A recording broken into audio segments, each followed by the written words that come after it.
Okay, we're going to talk about loading your title to IngramSpark. So I have already logged in with my username and password. I'm not on the home screen. From the home screen, I went ahead and checked titles, clicked on titles, and now I'm going to go to add a title. Okay, again, whenever you're watching this, please note that these backends change frequently. My computer's running very slow today, so bear with it as it's pulling these things up. But just note that things could drastically change, the way it looks or whatever. The important thing is the concepts behind them, because unless IngramSpark completely changes the way that you provide information to them, the content's always going to be more or less the same as in the fields you have to fill out and all of those things. All right, so when you add a title, you get to choose. Are you doing a print and ebook, print book only, or ebook only? We pretty much do all of our ebooks exclusively through Amazon, so I don't ever do an ebook, but you could certainly choose that route. Maybe you're only doing an ebook. You have to have opted into the ebooks when you set up your account, but whatever. We're going to go through the print section. Now, you have a couple of options. You can say, I'm going to just enter my information. I'll load my files ready. You can say, I'd like to see all the options.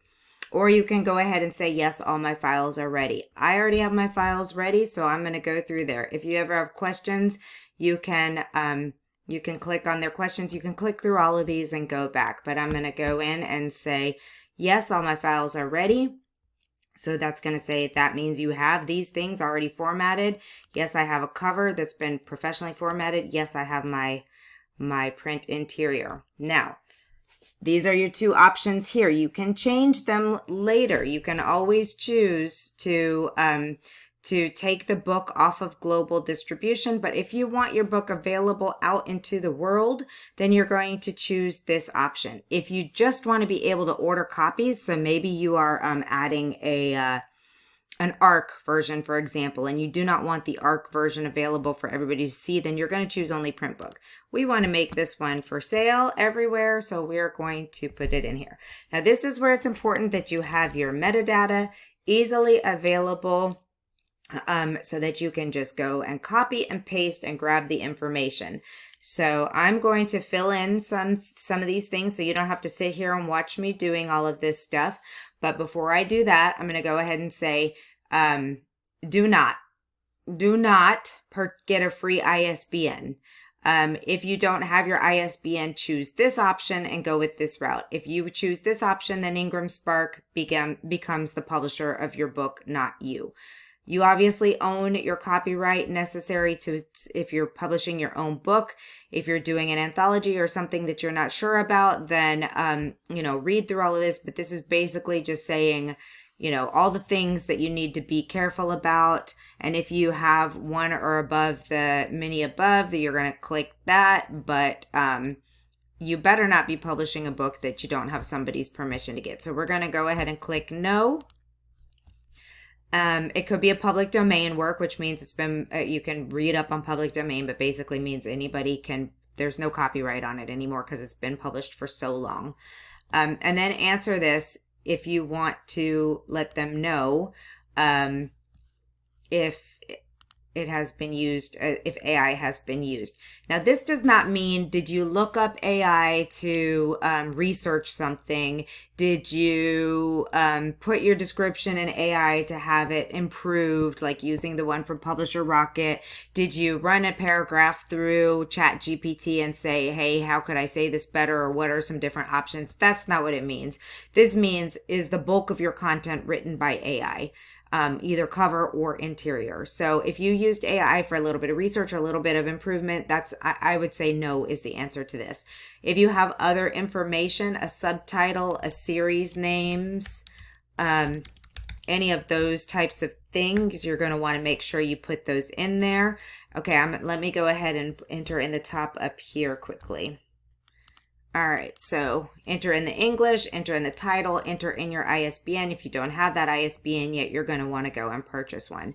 Any place there's an opportunity to click show more fields, do it. Because there's usually things that you may skip over, or, I mean, you may not need this. If you don't need this, that's fine. You can hide it. But I would have completely forgotten to enter this stuff if I hadn't opened this up. So it's really important.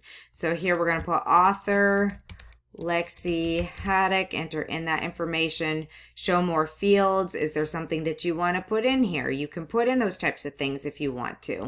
You don't have to. If you want to add a contributor, maybe you want to add the illustrator for sure. If you're doing a children's picture book, if you've got any of these things that are really important to your process, you can add your cover designer if you want to. You do not have to do these things. Some people will add their you can delete it if you decide not to. You can always go back and add these things before you get ready to go. Okay, then you choose your imprint.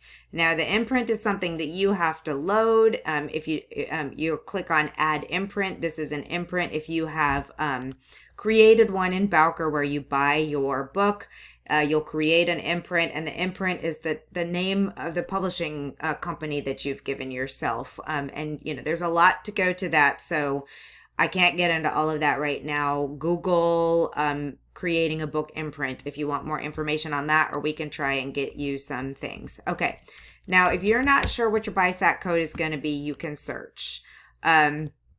So I search romance. We get all of these things in here. I do believe they added romance. They sure as heck did. All right, so I'm going to choose the most applicable one. You can add up to 3. It doesn't say that in there, but you can add up. So we're going to go ahead and click the romance again and see what else comes up under here. Let's see, is there anything else that really works? This one is not a holiday one, although the first one was. I mean, there's so many options in here. It's just phenomenal.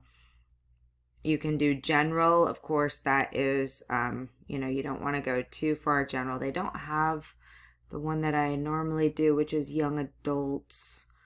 I'm going to look through this really carefully because you want to make sure you grab as many as you can.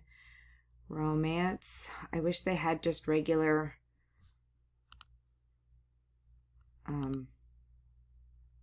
so you can click more than one, I believe, in here but if not, we can just come back in here and add it. Yes, it allows you to click more than one at a time. Clean and wholesome, holiday, paranormal, sports, billionaires, firefighters, later in life, no.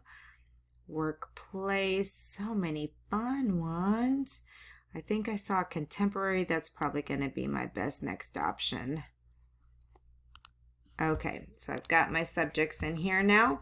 Select the audience. You're going to do, in most cases for novels, it's always going to be trade or general, but obviously choose the one that best fits your book in here. Again, a drop-down field, show more fields.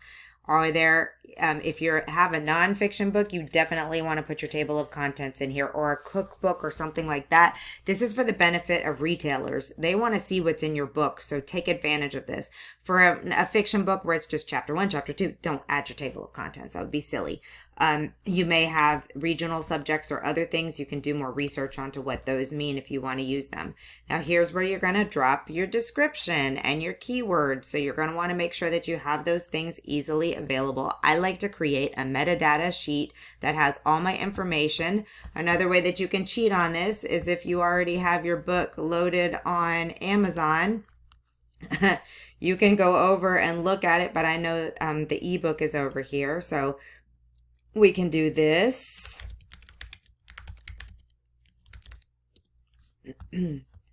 But I like to have that metadata sheet that is just really easy to grab, and you don't have any issues with it and aren't digging all over the place for it. So I'm just going to go ahead and grab this one because it's easy.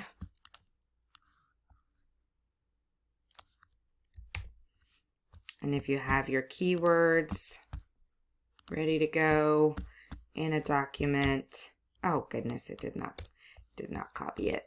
Okay, I'm not going to have y'all bear through this with me. Let me grab it and paste. Okay, so I went and found the description, tidied it up a little bit for a romantic comedy. On your sales page, I like to have things like, this is a closed door, slow burn, low steam but high entertainment love story, things like that, of that nature, so that your readers can really get a good feel. And then when you do your keywords, you want to use some of those tropes as well, and you can reuse some of your categories as keywords. That used to be a no-no, but now it's actually advised. So use your tools, use your KDP Rocket, whatever you're using to find your best keywords and put those in there. And again, another field to choose the optimization. There's a short description. So if you want just a little blurb that goes out on especially if you're marketing the book out, you can have that. When Lila's wedding day arrives, she certainly didn't expect to be leaving the event with her bestie and 2 other friends. She heads off to Paris to heal her heart. And unexpectedly starts a new romance. Okay, just a quick little teaser in there, and then it'll tell you how many word count or character bytes you still have left, and then you're going to go to next. Now this one is important. You have to know your trim size ahead. If you already have your files, you better know your trim size. It's going to be, you choose the trim size that you've gotten, and then you have to choose whether it's black and white or color. You need to know that you're only going to choose color if you have a full color book. If you have a book that has some color in the pages throughout, you're going to want to make it black and white unless the colors are integral to your project. Because if you submit this in color, it's going to charge you the fees for a book in color, and you don't want that. For novels, we almost always choose cream colored paper, and then you're going to choose with the binding. Is it a paperback or a hardback? And we're going to choose perfect bound. That's the only option anyway. And then for cover finish, this is up to you. I prefer matte, but you can see what it looks like in gloss. You can order a version, and if you don't like it, you should be able to change that. The duplex enabled means, are you printing on the inside cover of the book? So, sometimes when you see a novel, it's got the about the author on the printed actually on the back cover. Unless you've got that set up, you're going to click no, and then you're going to enter the page count, and then it's going to generate a print cost for you. And you know what? I need to double check that we told her the right spine. Hold on. Okay, so that's important information. Now you know what you have to set your pricing per book, which you probably already put the pricing if you put it in your barcode.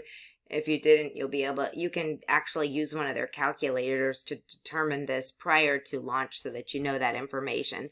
And $5 for a book around 300 pages, 200 to 300 pages is going to be a pretty good estimate for you. All right, we set the retail price at $14.99. We're going to put a wholesale discount at 55%. It's going to go ahead and generate all of the global connect right there. And this is going to tell you how much money you're going to make when you sell it. I put all of our books on no.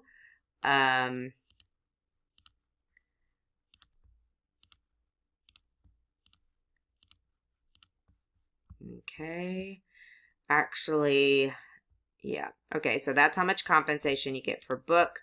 I do not put our books on returnability right now unless I am specifically working with the bookstore. I'll change that after launch, but during the launch period, you do not want this on to say yes, because what Amazon does is they over-order books when it can be returned, and then if they don't sell those books, they return them all to IngramSpark, and you wind up owing IngramSpark a lot of money. So it's my best advice that you put no here. Your books will still be available on all the online retailers, and someone can still walk into a store and and ask for the book to be bought at the store. So same for you without the risk. And at any point in time, if you wind up doing a lot of work with a retailer that wants it to be able to order and put it on returns, you can come in and change this. Yes, I understand. I always choose this. That way people can look at your chapters. This is not a large text edition. And do not select this one unless your book is written in Arabic. Now, of all the drop-down thingies, this is the most important one of the entire thing. The publication date is your launch date. This is the date that you're telling the world that you want your book to be available. There is an other date with IngramSpark that's called the on sale date. This means the date that other retailers can sell your book. That doesn't mean that they won't be able to put it on pre-order. They can put it on pre-order. It'll show up as pre-order on all their sites. But if your publication date and your on sale dates do not match, if you only put a publication date and you don't put a date in here and you go on forward, and your book is distributed to all these retailers, they can start selling it immediately. It does not matter what your publication date is listed at. This is one of the biggest things I hear from authors when they're complaining about IngramSpark is IngramSpark released their book early. No, ma'am or sir. IngramSpark did not release your book early. You did not make sure that you put the on sale date here.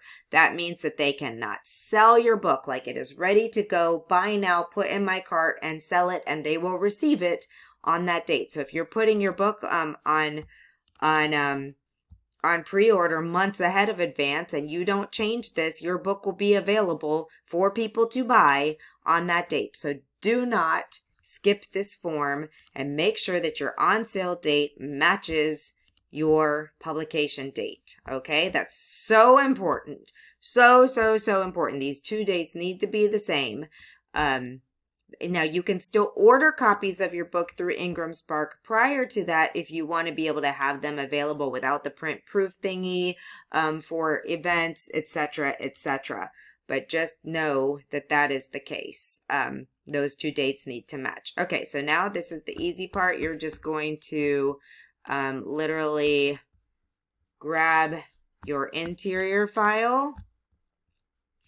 You're going to grab your print file, and we're going to hope that this is sized properly because I told her it was about 50 pages more than it wound up being, which I am very confused about how that happened, but it did. So sometimes a few pages won't make that much of a difference in your spine. Sometimes it can be a big thing. Now, keep in mind, this is a metadata validation run by the computer. So just because it says the metadata has no errors in terms of, that just means you filled in the forms correctly. Uh-oh, that's not good. What does that mean? The file is empty, but it's not empty. I see that it's... Okay, let me investigate this.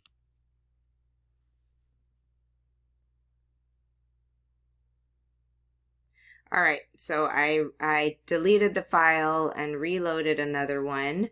It wasn't empty. I'm not sure what that error was. I've actually never seen that before. Okay, this is very strange. The following problems were found with the titles you opened. It's saying that it is...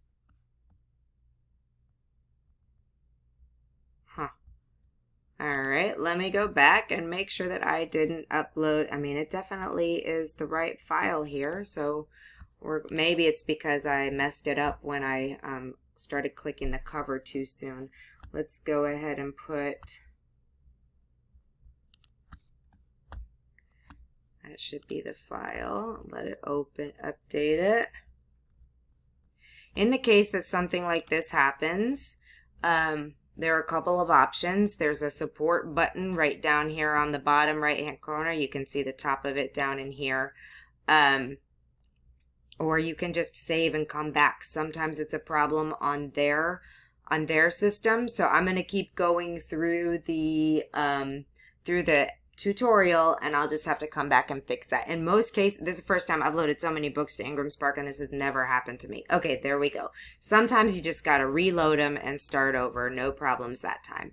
Then it's going to walk me through everything and just make sure all of the information is listed out there.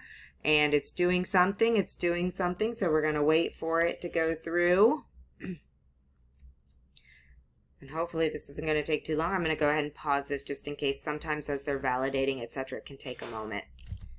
Okay, so that took probably about a minute. I'm not sure, maybe not even that long. But then you're going to go ahead and say, yes, I authorize to establish the title. And then you're going to complete the submission.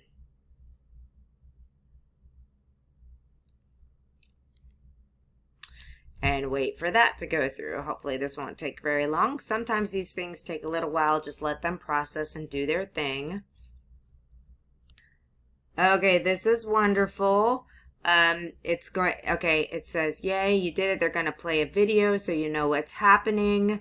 And then these are the important things. You'll get a digital proof. You're going to review and approve that proof, and then order a print copy to review, and then enable distribution.